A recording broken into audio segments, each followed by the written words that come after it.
Hi friends, మన Bathukamma festival celebrate చేసుకోవడం వెనుక ఒక సైంటిఫిక్ రీజన్ కూడా ఉంది. అదేంటో మీకు తెలుసా? ఈరోజు ఈ వీడియోలో ఆ సైంటిఫిక్ రీజన్ ఏంటో తెలుసుకుందాం. జనరల్గా మనకు బతుకమ్మ ఫెస్టివల్ సెప్టెంబర్ నుంచి అక్టోబర్ మంత్లో ఉంటుంది. అయితే ఈ టైంలో మనకు వర్షాల వల్ల వాగుల్లో, చెరువుల్లో, నదులు చెత్తాచెదారం అంతా నిండిపోయి వాటర్ అంతా కలుషితం అయిపోతాయి. అయితే మనకు చెరువుల్లో, నదుల్లో ఉండే వాటర్ అంతా మళ్ళీ క్లీన్గా ప్యూరిఫై అయిపోవాలి. అలా అవ్వాలి అంటే మనం వాటర్ని క్లీన్ చేయాలి. అలా చేయాలి అంటే ఫస్ట్ థింగ్ మనకు బతుకమ్మ పిలిచినప్పుడు అందులో తంగేడు పువ్వు, బంతి పువ్వు, గునక పువ్వు ఇలా యూస్ చేస్తాము.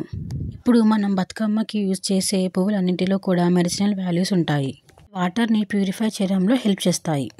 ఈ పువ్వుల్లో ఉండే న్యాచురల్ కెమికల్స్ వల్ల anti bacterial, anti fungal, anti oxidants properties అన్నీ చెరువుల్లో, వాటర్లో యాడ్ అవుతాయి. ప్రాసెస్ వల్ల వాటర్లో ఉండే బ్యాక్టీరియా అంతా చనిపోతుంది. సో ఇదండి మనం బతుకమ్మ ఫెస్టివల్ జరుపుకోవడం వెనుక ఉన్న సైంటిఫిక్ రీజన్. ఐ హోప్ ఈ వీడియో మీకు నచ్చింది అనుకుంటున్నాను. Please subscribe to my channel and don't forget to like, share, comment. Thank you.